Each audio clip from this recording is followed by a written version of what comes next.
ఇలా పని పాట లేదు అని ఒకటి తగులుకున్నాడట. స్తోత్రం చెప్పండి గట్టిగా. అందుట్లో ఇద్దరు స్త్రీలు తిప్పుతున్నారంటే ఏంటి అమ్మా? ఏం తిరగలే ఉందా ఇప్పుడు? అవి ఉన్నాయా? ఉన్నాయమ్మా. ఎంత ఫ్యాషన్ మనకి అందులో ఏం చేస్తుంది, అది ఒక అంటుంది. అది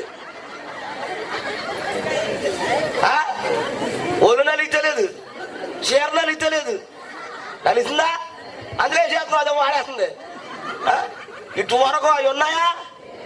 ఏమండి అమ్మగారులు అలా చూస్తుందంటే ఆవిడ ఉన్నాయా? ఏది వాళ్ళిద్దరు అనుకుంటున్నారంట. ఒక ఆవిడ అందంట, ఒలే నాబాబు చెప్పాడా ఏసై వచ్చేస్తాడంట అని ఒక ఆవిడ ఈవిడ చెప్తే ఈవిడ అంటదా రానే తల చూసుకుందామని ఓ గిరిగిరి చెప్పేస్తుందంట. వచ్చా చూసుకుందాము ముందు చెప్పా అన్నాడట. ఈలోగా ఏసై వచ్చేసాడు. అందుట్లో ఒక ఆవిడ చెప్పు ఏసై వచ్చేస్తాడు అన్నారు కదా ఆవిడ.